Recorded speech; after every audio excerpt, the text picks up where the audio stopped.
Howdy, and welcome back to You've Got People Problems, the podcast where we tackle the leadership challenges that no one wants to talk about, but every business faces. I'm your host, Melissa Ortiz, with Activate Human Capital Group, and this is episode 32. Today, we're talking about clarity, accountability, and leading through acquisitions with my guest, Dustin Bonn, VP of Operations at Marco Technologies. Dustin has spent more than a decade integrating teams in a growing organization, often through acquisitions that require cultural alignment and a lot of clear communication. He shares candid lessons about what worked, what didn't, and why vulnerability and transparency have been critical to keeping people engaged during times of uncertainty. From managing geographically dispersed teams to creating accountability structures that stick, Dustin brings a really practical, down-to-earth perspective. So, if you face the challenge of leading teams through change or wondered how to keep people aligned and motivated in complex environments, this conversation will give you tools and inspiration to do it better. Let's get to it. Howdy, y'all, and welcome to You've Got People Problems. I am Melissa Ortiz, and I'm really excited today to be joined by Dustin Bonn, VP of Operations for Marco Technologies. We're going to have a really good discussion today about accountability and making sure that people have what they need to be effective. And I think Dustin brings a really interesting point of view as someone who's acquired multiple teams, really brought them into the fold and kept so many of them. So really, as we think about clarity and accountability, this has really been Dustin's recipe for success. So tell us a little bit about yourself, Dustin, and Marco Technologies. Yeah, appreciate you having me. Dustin Bonn, I live in Sioux Falls, South Dakota. I work at Marco Technologies, and we're a technology company. We got about 1,200 total employees. 50% of our business is IT and IT managed services, and 50% of our business is printers and copiers. Unique to me is I was acquired from a smaller IT company. And so, Marco, we've done a series of acquisitions over the course of my 13-year journey here, and so kind of been able to live a day in the life of some of our newest employees as we bring them on board via acquisition. It's being able to live in their shoes. My husband owned a managed service provider, was acquired by a larger company, and then folded into their group. And it's amazing how that ability to see you've been there, you've experienced like the uncertainty of, am I even going to have a job? What is this culture like? How do these people operate? Do I even fit here? There's a lot of uncertainty that goes on in that process, and that can be a huge distraction from doing great work. And usually they're not all in the same place. So we have physical distances that we're trying to manage, and we don't always have visibility into what's happening every day. Yeah. So welcome. So for Spot those of on. you, go ahead. No, spot on. That's one of the biggest challenges. We're geographically dispersed across mostly the Midwest, and if I'm being completely vulnerable, a lot of what I've learned of probably stumbling or getting it wrong first. And so, yeah, some of the expertise and experience and some of the culture I bring is just vulnerability, transparency, and candor. It's amazing how the best lessons we learn tend to be learned by screwing up, because you don't do that twice wrong, hopefully. And if you do it twice, you hopefully don't do it the third time, because it sears itself in your memory rather than getting it right the first time. And we're like, oh, that was easy. What's the problem? Absolutely. So for those of you who are tuning in because you know Dustin and you don't know me, my name is Melissa Ortiz, and my focus and my team's focus is really around talent optimization. So how do we get the right people in the right seats? How do we help make sure that they're clear on what you want them to, what it takes to win in their role? And how do we make sure they're engaged over the long term so they're contributing at the highest level? And you've got great teams that are delivering great results. I think the thing that's been so engaging to me over the last 18 years is that this mutual benefit between how that benefits the company, how it benefits our customers, and how it benefits the individual. Because one of my mantras is nobody wants to suck at work. Nobody shows up wanting to do a bad job, wanting to be slow on the uptake. But if you're in the wrong seat, often that's the result. And it's hugely frustrating, creates massive imposter syndrome. And so this is a topic that I'm continually curious about, is what are the people problems we run into? They often aren't solved by HR. They're solved by good leaders who are just doing the work of connecting with their folks. So I'm really looking forward to talking with you, Dustin, about this topic. Yeah, absolutely. And I take a similar approach too. When I kind of buckle back, some of our what I would call more considerable challenges or opportunities inside of it, whether it's performance or client churn or operational issues. What I really realized is it was mostly due to lack of clarity and leadership. And so for me, that's when the light bulb really clicked for me, is just saying clarity is really my responsibility and my role. And once I did that and was intentional about anywhere where I sensed there was an element of misalignment or clarity, I pounced on it. And we are seeing faster, better results. It's been fascinating, but I didn't recognize that at first of how important clarity is, and making assumptions certainly does not lead us to the right outcomes. Yeah. So take me down that path. You mentioned two things I noted. So performance and client churn. When you think about what was the lack of clarity related to that was creating issues, does anything come to mind that would be a good example? Yeah, ownership. And so something as simple as a RACI matrix and driving, it's less about the output, it's about the work that went in to develop it. Oh, And, can I pause you for a moment and make sure we're clear on acronyms? RACI stands oh, yeah. for what in your culture? Responsible, accountable, consulted, and informed. Great. Thank you. So you're using these matrix to say, okay, where do I fall? Where does my role fall on each of any given role or responsibility? Am I ultimately responsible for it? Do I just get consulted? That's how we use this metric. Yeah, absolutely. And as we've evolved and shifted as an organization, being in the tech space, the one thing that's constant is change. It is, sometimes I think we're good about calling things different names, but having different contexts or similar contexts. And so as we've had employees that have been here for quite some time, or employees that are just started, they may even use the term account management. That may mean something different to two or three or four different people. And so we investing the time to go through and look, simple as it was, it start with an Excel spreadsheet and start documenting the client journey and tasks inside the client journey, all the way from when they start their relationship with Marco to when they're getting their invoices and ongoing services experience. It was very interesting and fascinating how much professional positive debate came about of around roles and responsibility on something we've been doing since 2025. Something we've been doing since 2025. So the beginning of this year, that's been a Oh, huge excuse push. me. 2005. I'm sorry, 2005. So we've been doing it for quite some time. Yeah, and it's just, yeah, interesting and fascinating. And but it's back to the clarity piece of it. As we've had new people, new talent, kind of different pivoting, different directions, and different leadership in place too. Some of the old ways get mixed with the new ways, and we make assumptions that just unfortunately drive some of our employees insane. Insane because they're unclear, because it's changing. Where does that frustration point come, do you typically find? It's mostly the clarity. Hey, what is it that I'm supposed to be doing, and what is it my peer is supposed to be doing? And anywhere you've got an element of overlap or a jump ball is tend to be where we get conflict. I think one of the things that, just as a professional, one of the things you find in your career is the most frustrating thing is either I worked on something you told me was urgent, then turned out not to be urgent, or two people were doing the same work and they both felt like their energy was wasted. It just feels, just creates endless frustration. Like there Yeah, wasn't enough respect, I guess, in the process to say, Mel, you don't need to tackle that. Dustin's already been working on that for 2 weeks. yeah, 100%. We call it internally here noise.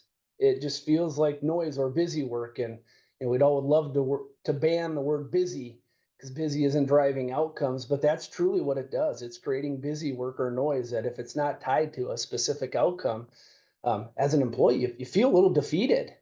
Yeah.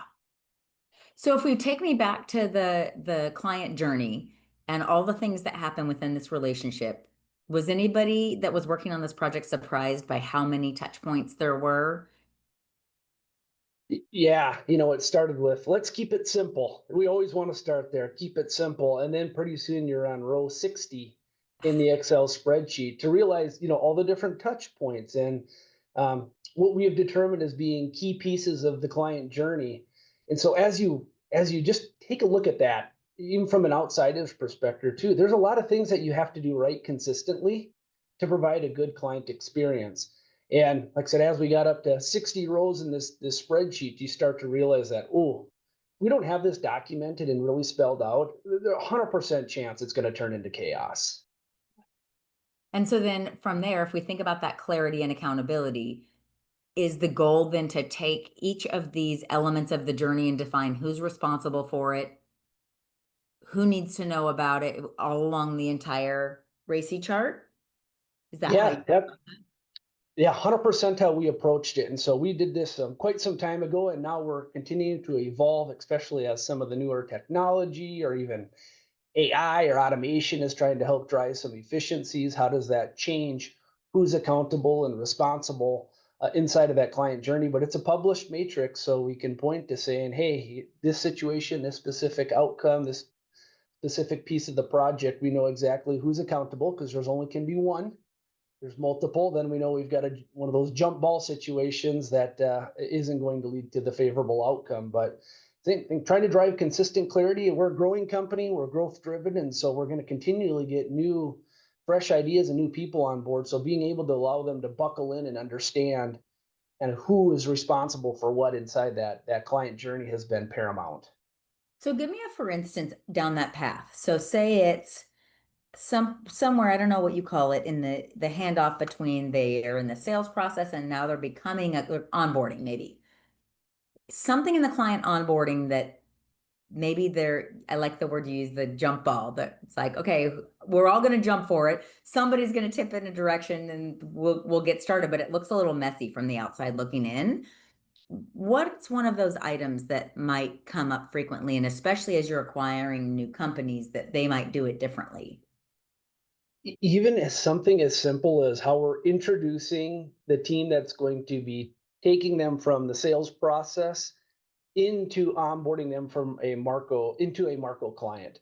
And so, predominantly it was, well, we need a project manager to introduce themselves. Well, that project manager may be transactional. And same thing, we're a little bit larger company. There's all these parts and pieces to successfully onboard this client. Well, that project manager may not be consistent throughout the life cycle of their experience, but guess what is? Their customer success manager. So in other organizations, they call it the account manager. So even who we lead with that initial communication, because people remember that, and just intentionality of, hey, I'm accountable and responsible for you as a client. I am your client advocate, and we are transparent that internally and externally, their number one job is client retention. And so even just how we're welcoming the clients with the right resources, with the right email, even candidly, has really helped us out because otherwise we get confused. You get multiple people talking to clients. They're busy, we're busy. And so just breaking it down to being intentional at a granular level like that. So you mentioned for this person, so this account manager, what do you call it in your culture? Customer success manager. Customer success manager. That person is responsible and accountable. When, how do you differentiate the between I'm responsible for this and I'm accountable for it? Yeah, and so in some task, it takes multiple people to um, achieve the outcome. And the way that we look at it as, onboarding, for example, just generally speaking, there are multiple pieces, multiple groups inside of Marco, all the way from rolling out a specific subset of tools to making sure they're set up correctly to consume tickets and service through Marco. There's multiple people responsible for a piece of that onboarding journey, but there can only be one person accountable. I want to go to one person if things go off the rail and say, hey, help me understand where we fell short, or help me understand where we did a really, really nice job here, so we can continue doing that. And so that's how we break it down. Each specific task could have multiple people responsible, but really can only have the one single source for accountability. So I'm hearing a lot of work then, Dustin, goes into defining what clarity looks like. Yeah, absolutely. And I don't think we're unique to anybody else, but just same thing. We've got 50 offices across the United States plus a remote or hybrid workforce. So the inability to just be able to sit down and have conversations and map some of this stuff out, especially with the growth driven organization we are, becomes increasingly more challenging. So documentation and being able to point to individuals to where they can be successful is paramount. That along with we've been on a journey too of trying to make sure we have the right people in the right seats in the bus and utilizing some different tools and telemetry to try to help provide growth planning to some of our employees as well too, to say, hey, maybe based upon the expectations of this role and responsibility or these outcomes, is this where you want to be? And when you think about the right people, right seats goal, what kind of tools, what kind of efforts are you making to help you ensure you've got that right, both for your benefit as a company and the individual? Yeah, so what we the journey that we've been on here, I would say over the last couple years, is we've settled on the working genius. We've done the disc trainings and some of the strength findings in the past. Not to discredit any of those, it's just um, we like to try and diversify ourselves across different ways of. If I know myself, the more I know about myself, the better I can be a employee, husband, wife, brother, sister, you name it. And so the working genius has been interesting too, just to help provide. We did a little bit of a transformation here earlier this year, but to provide leaders that may not know some of the individuals that are reporting to them, what what makes them tick? Where do they like to show up? What activities or projects or tasks are they going to be motivated on, and which ones may they not be most appropriate for at that point in time? And so, trying to be more intentional about having conversations or even bringing certain people in as part of some of these projects has been really enlightening. Including we're seeing a reduction in internal meetings. So instead of having being more intentional about who's involved at what point in time, and then also doing just a reduction of just recurring type meetings that aren't driving specific outcomes. The I'm a little bit assessment agnostic. So you mentioned a couple that are good out there. It's finding one that you like, that resonates in your organization, that resonates with leaders who will then actually use the tools, I find is the most critical element.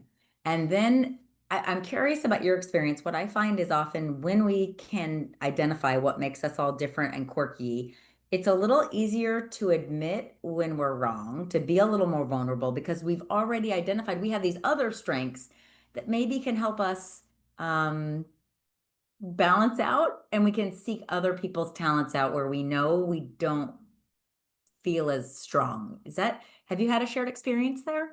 Yeah, it some of the leaders that I've worked with for quite some time too. I thought I knew more than I probably did about them through just questioning and tenure and relationship. But one specifically, I've had him on doing some innovative type work um, that come to find out is actually what's driving him bonkers.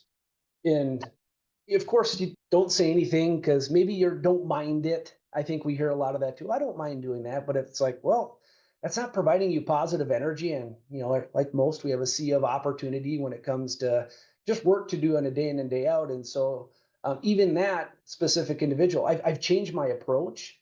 Um, it's not that I'm being less inclusive for him, but I'm engaging him specifically at different intervals or in different decision points. A year ago, I would have never done that.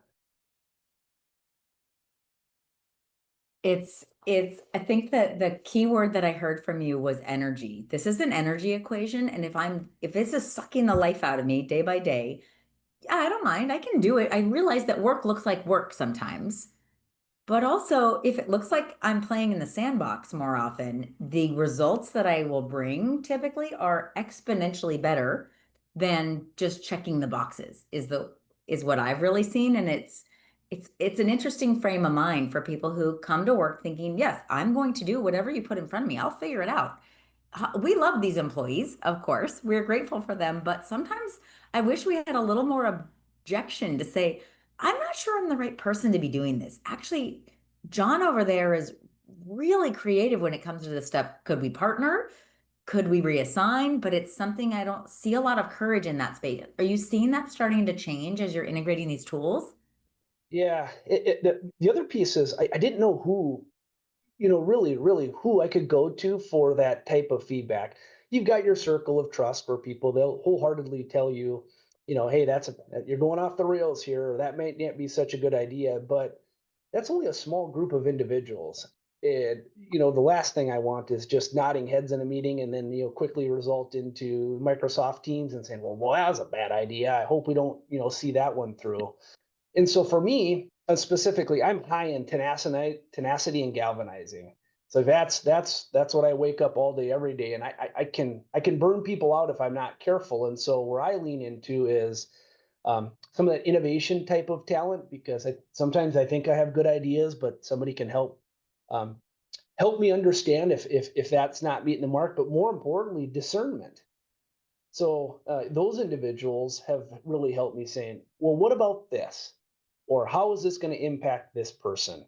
And so we actually have a matrix, and so I can go through and I can pick on employees and saying, hey, I'm going to use you for this specific thing. I need you to stress test this, and I need your transparency.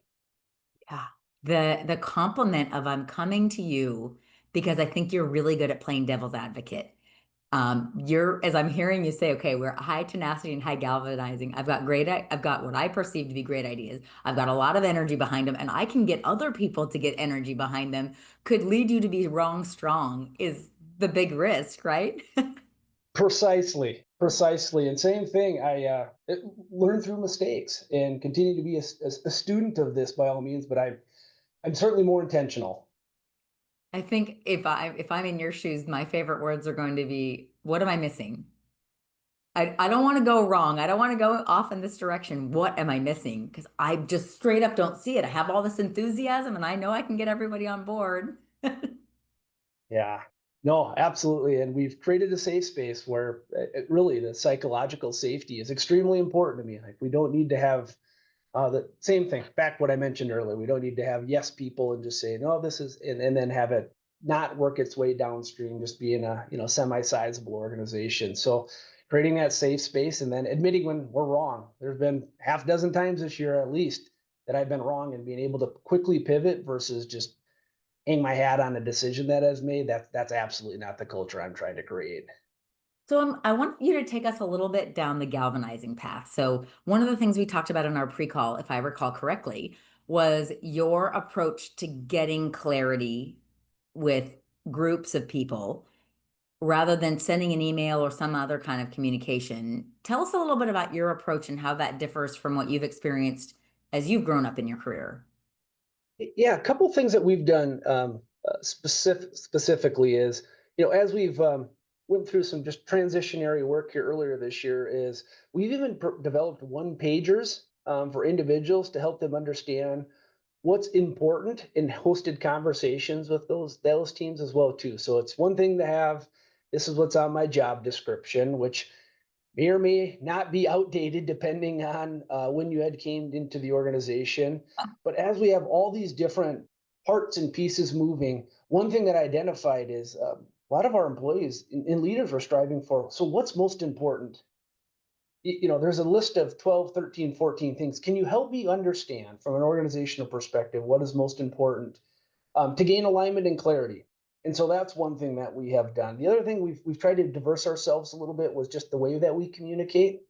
Um, so we do postings inside of a Microsoft Teams group where we can have we've had various leaders, actually one per week, go through and provide a little update on their team, what they're proud of, what they're working on. Just the same thing. Try to diversify the communication across our leaders inside the organization.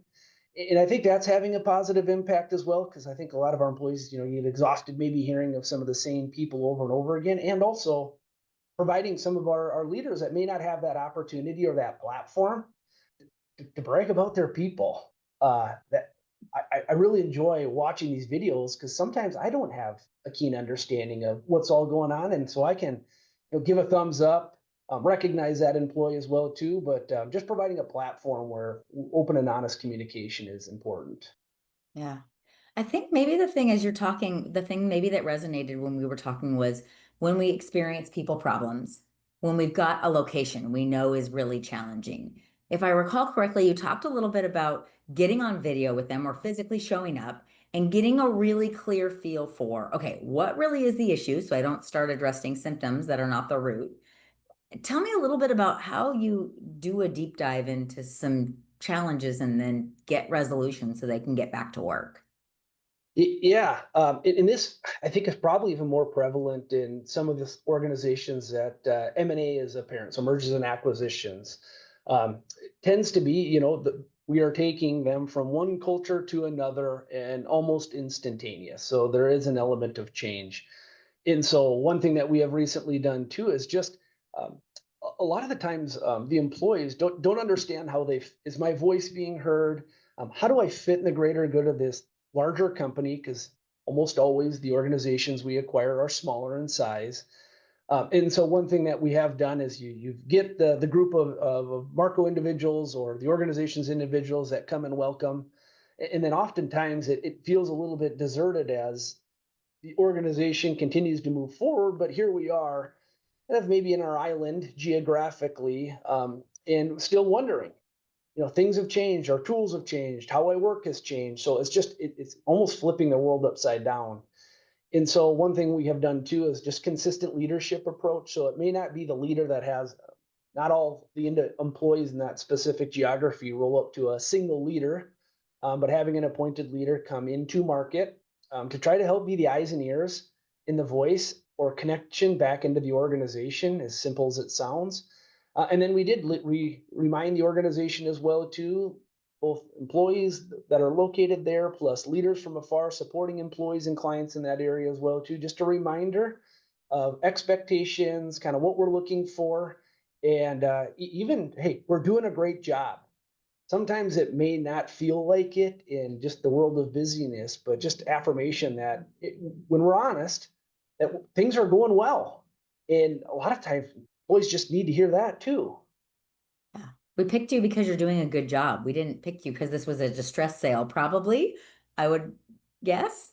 Yeah, yeah, precisely. You brought inherent value to this organization, hence the reason we set out to pick you. And so let's continue that momentum forward, knowing that it is going to be different.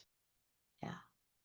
When you think about holding people accountable, the clarity is how do I win? Then the accountability side of it, tell me a little bit about that. Yeah, the specifically around she's here accountability. Trying to think of the right approach here. I think it starts a little bit with just culture, and culture starts at top. And so we've also been very intentional too. So I've talked a little bit about some of these one-page plans or kind of reviewing of job descriptions and realigning of teams as things have evolved. But we went as far as too as inside of our organization, we've been very, very transparent that this is a performance-driven culture. And performance-driven culture may not be for everybody either, and providing opportunity for those that don't want to be part of that as well. So we're not trying to run out employees by any means. That's not the case at all. But there is a general expectation to work here, and it is performance driven, and we measure using metrics and have accountability because our clients hold us accountable as well too because they have plenty of other options. And so just being extremely intentional and transparent about that from the top down, and then leading by example. I mean, the old adage of what we say is what we need to do. So we've got a newer CFO that came in with a nomenclature, and he calls it his say-do ratio, and that has to be extremely high. Extremely high being 100% or as close to 100% as possible. And so that's even generated some just positive energy and just understanding of, okay, if I say something, I need to act upon it. Seems all elementary, but just some of those things that have stuck inside of our culture now that have carried us forward. What a valuable framework. I have not heard that one. My say, so I'm like envisioning it. Say colon do the percent of things that I say versus the things that actually get done. Are you familiar? There's a really good book called The Four Agreements. I've not. Nope. Okay, it's fantastic. It's one of the agreements that you make with yourself is about being impeccable with your word. And it's basically the say-do ratio. Did I do exactly what I would say for that person, for that team in this instance? I love the simplicity around that. That's what I'm going to take away for sure. Yeah, as we're building, whether it's small plans or playbooks, that's the one question I ask before saying, okay, before this gets published or before this hits the masses, is our say-do ratio going to be 100%? If not, don't put something on here that we can't deliver, or you're not going to be able to deliver. Let's talk through that. Versus if it's at 70%, 70% isn't good enough. That's It's a just not seed. going to work. Yeah, it's not going to work. And so getting app commitments on for delivering it via video call, or even if it's an in-person meeting, saying, tell me it's 100% here. If it's not 100%, let's talk about why you think, is it going to be 90 or 80? And we got to pivot because nobody is striving for sub 100%. So the things that get in the way of our say-do ratio, what do you see pops up that gets in the way of doing exactly what we say we will do? It's that distraction and noise, and some of it comes from me too. And where I hold my team knows wholeheartedly they need to hold me accountable. If it's not pointing towards what we agreed upon, what was important, or we haven't shifted and it came in agreement on what's important, it's that shiny object. Oh, shit. That's where my head was going too. Yeah, and I'm still learning. I'm guilty of this as well too. But I think just trying to provide, I've been so intentional about building a strong leadership team of just trust and vulnerability, of being able to say, hey, Dustin, how does this align with the goals of this quarter? Or how does this align with our strategic vision? Even just that approach. And sometimes you're like, whoa, you know what? I need to spend more time on this before it's appropriate for you, because that is an absolute fair question.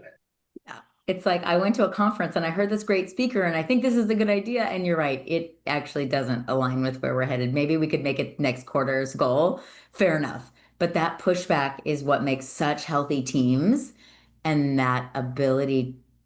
And you can always, as a team member, you can always say, there must be something I'm missing. How does this align? Is super fair game and protects everyone's um I don't know, ego probably, but it's also a really gentle way to ask a really hard question, to say, I think you're taking us off the track of where we said we were going, and those can be some of the best conversations we have. Yeah, absolutely agree. And even earlier this year, we established some banished words for 2025. And is same thing. There's a published list where the colleges had these list of things out there. And I said, let's double click into this and let's build a couple of our own. And top of my list is it's no longer I and me or they and them. It's we, it's us. And so just even changing and stopping people in the midst of sentences, saying, hey, hold on here a second. What did you say? Let's rephrase that. Now you're watching and understanding, seeing conversations change. It's not about I and me and they and them. It's we and us. And so just trying to help be very, very intentional as we kind of continue to build this performance driven culture. Yeah. I think the other thing that oh gosh, here I go. I often see in my work is one of the things that gets in the way of the say do 100% goal is a lack, back to your original piece, the lack of clarity. So if I say I'm going to do X, but I'm not super crystal clear on what the next right action is to get me to complete X, or what the specific outcome looks like that I'm aiming for. I'm going to look, God help you if you're going to look into something. Because is this a go, no go that I'm working towards? Is it the top 5 features we might get out of this tool? What is it? And that's often where I think things get stymied, because if I've got 10 things on my list and I have total clarity on 9, guess where I'm going to go? I'm going to do the 9 before I do the one I don't have. Usually I'm just busy being busy. I'm doing the things. But the one thing that I go, I can think of one thing on my husband and I have a meeting every week. And one of my items on our list is to look into the PG&E, our power bill, around something. I'm like, it's always the look into it. What is it that I'm trying to find out? Help me gain some clarity there. Do you see something similar in your work? Yeah, and it's usually let's just say it's the 10%, right? So get you from 90 to 100 is likely it's out of their control or they don't have the skill set, the confidence. They need help with it.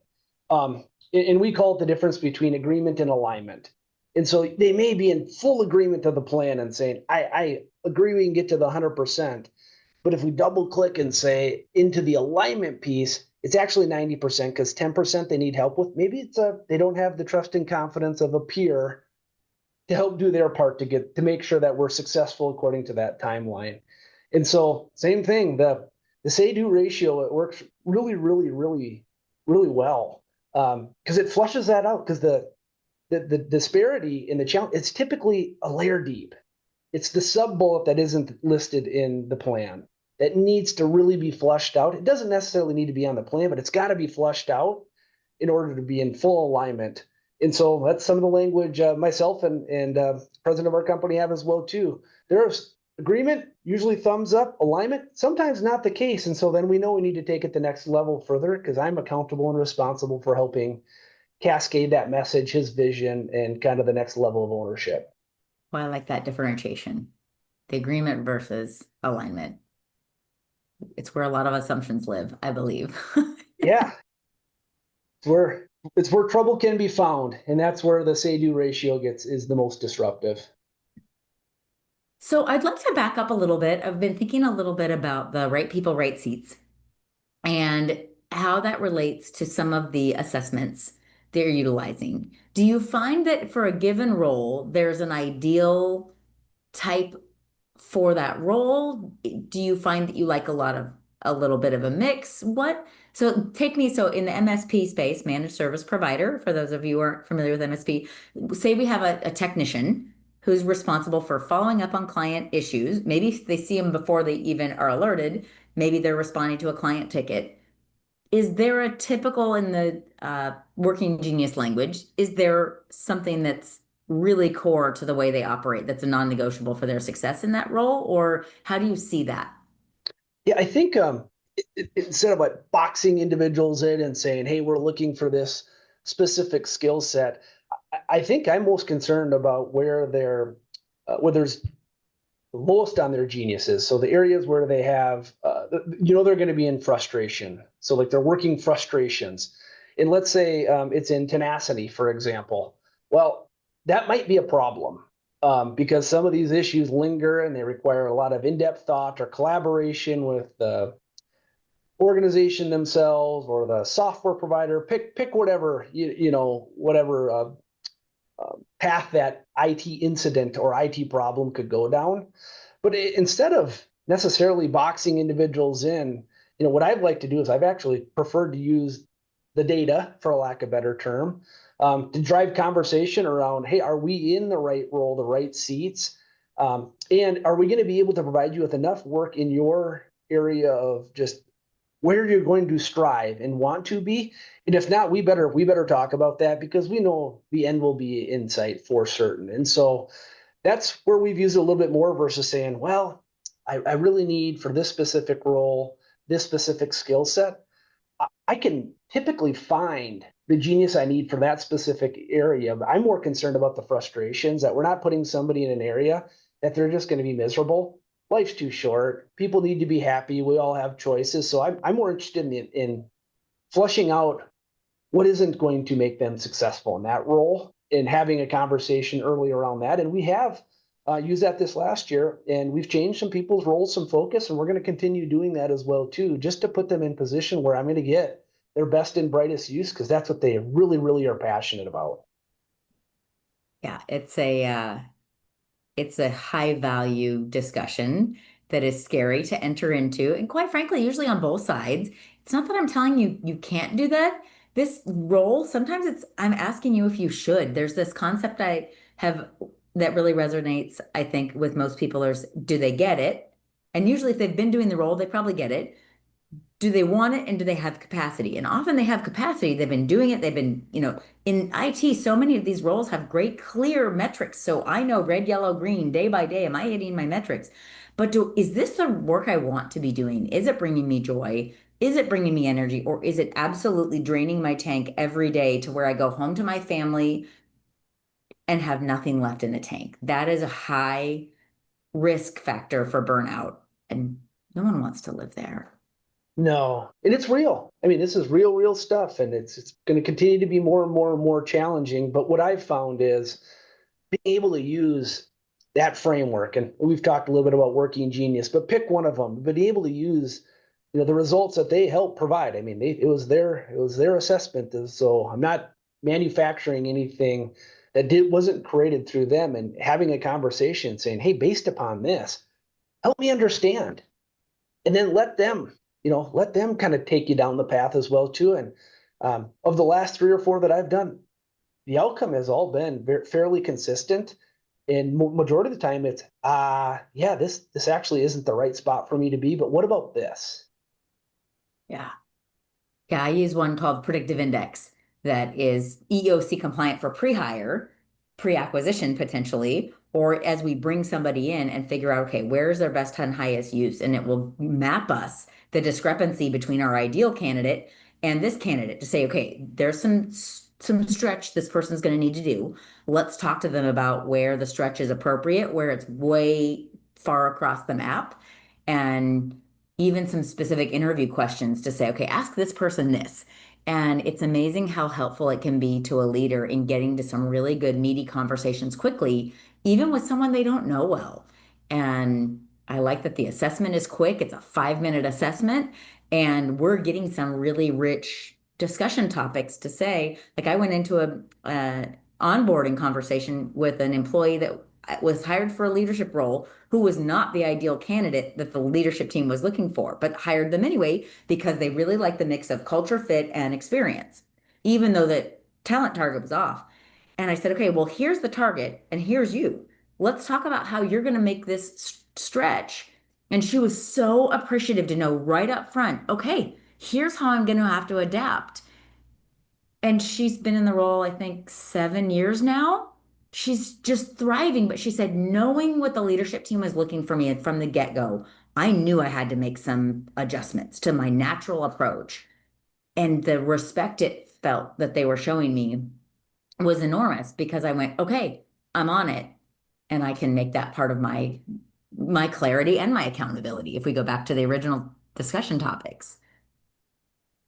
So Yeah, yeah. I mean, it's alignment. I mean, the faster, sooner, quicker, whatever we want to say, the we can get to that path, the better the outcome is going to be. 10 out of 10s. And same thing. That sounds awfully elementary, but it's interesting, especially as I kind of weaving out inside the organization areas where you're like, whoa, I assumed, which is always a bad thing, that we were aligned, and not the case. And so it's really it's a leadership problem. Ultimately, at the end of the day, some of the people problems boil up to be leadership problems due to clarity. I might challenge you to say instead of some, most. But okay, so I want to be cognizant of time.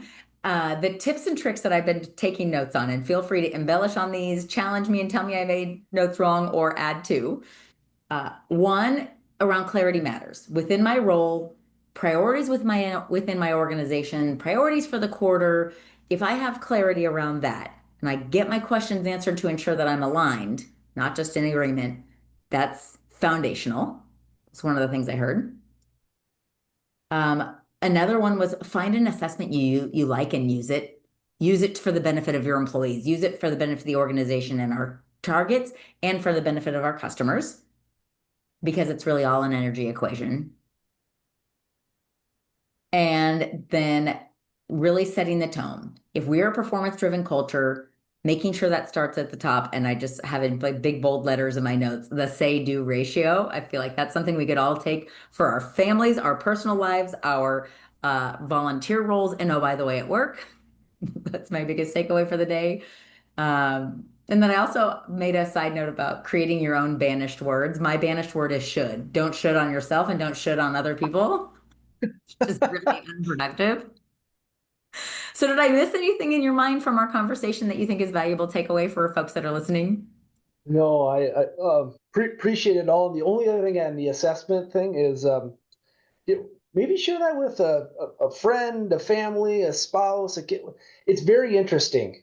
If you just share that same data that we perceived only as most relevant for us professionally, the conversations is generated at home. So for me, once again, being vulnerable, it led into my wife saying, "Now I understand why you rearrange the garage every weekend." Once again, we have clarity and alignment, not only at work, at home as well. Yeah, my husband, I actually made him take the Strengths Finder probably the first week we're dating, for surely the first week we were dating, because I was working at the Gallup at the time and it was my filter on the entire world and I needed to know. And his big difference between he and I was I like depth of relationships. He wants to include the whole world. Everyone he's ever met, he wants to include. And we were at Texas A&M going to tailgates and he wanted these big groups and I wanted much smaller, more intimate groups. And it's the why behind it. So it doesn't become a a personal insult. It's just that's their filter on the world. So I love that add in. The more we can take those, my view on the assessments is we have to be able to name our talents, claim them, which is what our family and friends help us do, and then aim them at something productive that we're trying to accomplish in our life. Yeah, powerful. Amen. Dustin, thank you for joining us on You've Got People Problems. If they want to contact you, someone who's listening about the organization, about you personally, what's the best way to reach out? Yeah, LinkedIn. Try to be active on LinkedIn. So if you want to connect with me, follow me, or send me a message, I truly believe in just the spirit of sharing and information and learning as well. So LinkedIn is by far the best avenue to go. Well, Marco Technologies is lucky to have you, in my opinion. If you'd like to learn more about predictive index or some of the things we're doing to get right people in the right seats, LinkedIn is probably the best way to reach me as well. My maiden name is Yerxa, Yerxa. That's how you'll know you found the right person, Melissa Yerxa Ortiz. And I hope you'll join us for a future episode of You Got People Problems. Thanks, Justin. Thank you. Well, that's a wrap on this episode of You've Got People Problems. If you got something out of the conversation, make sure to subscribe, leave us a review, and share it with the other leaders in your network, because let's face it, we all have people problems. You can watch full episodes on YouTube or listen on your favorite podcast app. But either way, thanks for listening, and we'll see you next time.